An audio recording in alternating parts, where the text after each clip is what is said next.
Hi friends, welcome. We'll continue learning our data science on the Google's free cloud-based Python platform. So Colab, we'll use that, and we'll also upload one student database in different formats. We'll use CSV, comma separated value, we'll use Excel, and also we'll use SQLite database, and we'll ask simple English like queries or English like questions to it to fetch the data. We'll not write any query or any code in our platform. We will simply write our requirement, and the data agent will update it, create the Python code, and which will extract the data in different ways, whatever ways we want. We learn this using all these sources.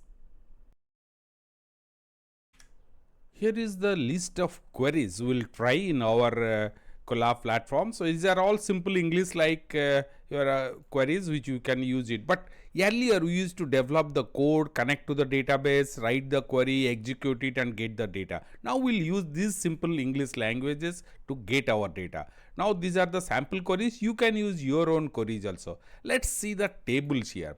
Here is the sample student table. This is the Excel file. You can download it, or if you want in CSV, you can download it also. And below that, if you want to create a data frame or using SQL Chemi or in the NumPy array, you can create all these databases, whatever format you want, create it. But what we will use is, we will use this part of the code. This you can see all these three different types of we are already hosting here. So you can just paste this data into the Colab platform that we will see now and work on it. Now earlier also using the same technique, you can see here we have already have another article. This you can read it, but to get the idea about how the Stack Overflow developer survey data is used in this platform to, and data science agents are used to get the meaningful output from this. This also we have discussed.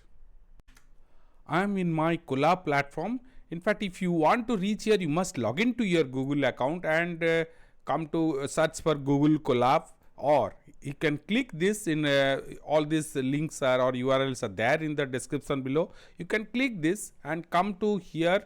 You can see this totally all the entire source. There is no much source code in this, but it will display it all the how you will connect and use it. Some sample queries, whatever you have written as which is developed by the data agent is available.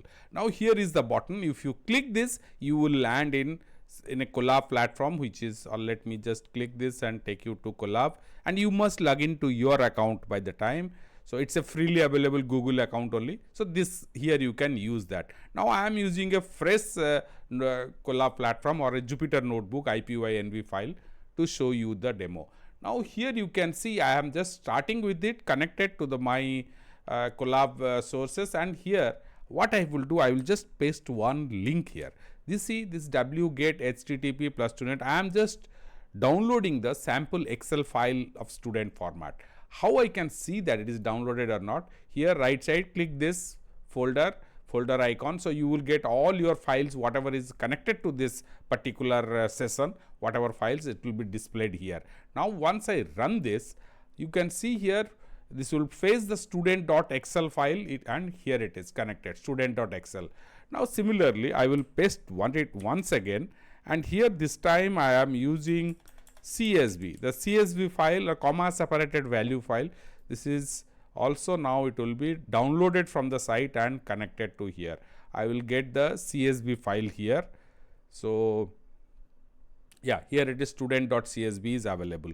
One more will do. Three sources we have discussed. So I will put the code cell here, and here I will write my underscore db dot db. So this is a database file in a SQLite database. So inside this the student table is there. So I need not have, that is why the file name is different, is a SQLite database file. Now let's see whether it is coming here or not.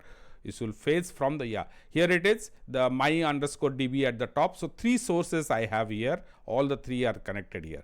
Now comes the how I will use the data science agent without writing a single query or any code or any data frame, anything. I will just click this Gemini.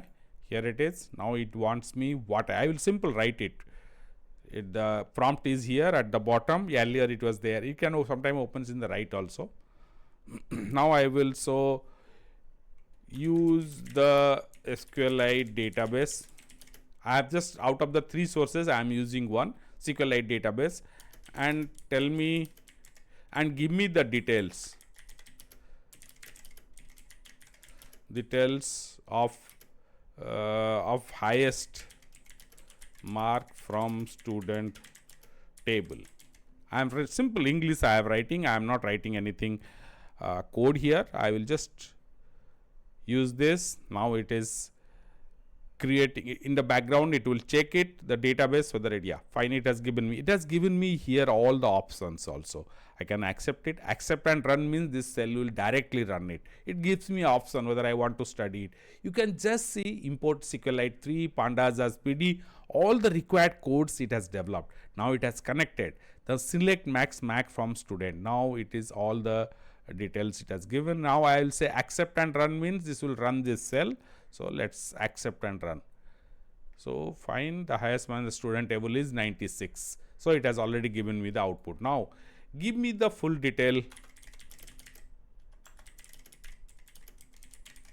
of the student who got maximum mark. That's all. That's what I am doing now. I want the student details. Now you can see this. I am not writing any code, so it got it. If you want to read the code also, it will develop highest mark. Select star from student mark is equal to highest mark. Okay, fine. Now let's just run this. Here it is 96, this thing. Now let me just go to our source of all the yeah, here it is. Now display all student, everything you can just copy it, class and display all student of order of class, and then mark display. You can pick up anything from here. Here display all student of class 4. Fine. Now this query we are taking up, we will use it. Sorry, this one is our tab. Now I will say use the Excel file and use the Excel file, display all student of class 4 in the order of their name.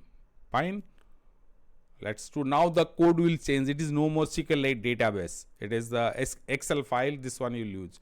So see here is Excel file path student.excel. It reads the data, display it. Now I will say accept and run. Yeah, it has given me class 4. All the what I asked is class 4 in the order of their name. So A, B, C, D, E, F, in the alphabetical name it has given. Now use the CSV file. So the other source file what I am asking, and display the student of class 5 in the order of they got mark or mark. Fine. So in the order of the mark, I can specify whether ascending or descending, anything it can do. Let's just see. Now we are switching to CSV file. I am writing simple English like only. You just see it has gone to file path student. This is all the class equal to 5. Now let's just run this. Here I have directly run it instead of accept and run. So fine, it has given me 85 and then 75. So this is the whatever the way we want or whatever data source we want, everything without writing a single code or anything. You can just pick up all these queries, simple copy here, display all students whose names start with it but doesn't end with N. Okay, let's just see what's coming up here. Now let's see, and doesn't end. So different ways of queries are there. Now let me accept and run. Anything matches, yeah. Fine, starts with A and with not ending with N. So whatever and or combination, anything you want. But note that here we are only using English like and without, and at the background it is generating all the code for our. It is using pandas data frame. If you knows panda, this is a data analysis tool. From the background it is using. You can read more on the panda. This is also a tool which you can use it to learn the coding also. See, here is all the solutions you get it. How to connect to a database. When it is SQLite, it is connecting it to a database. So you can use it for your different learning purposes or even doing your data analysis. That's all, friends. So it has used Gemini in the background and created all the codes for me. So whatever sources I upload, try to experiment by uploading your own data sources and try different insights. It can be your sample database or a real-time database like your Google console, search console data, or a Google analytics data. Anything you have a data, upload it, use it in your Colab platform. Instead of writing any single line code, you can simple English like queries you can use and get the insights from your data. So let's know how this was, and if you have any ideas, suggestion, questions, any comment, please use the comment section below to post it. My request is please subscribe to our channel and press the bell icon so you'll be notified as an when we add tutorial, and we are frequently adding that also. Please share this with your friends, and thank you for watching.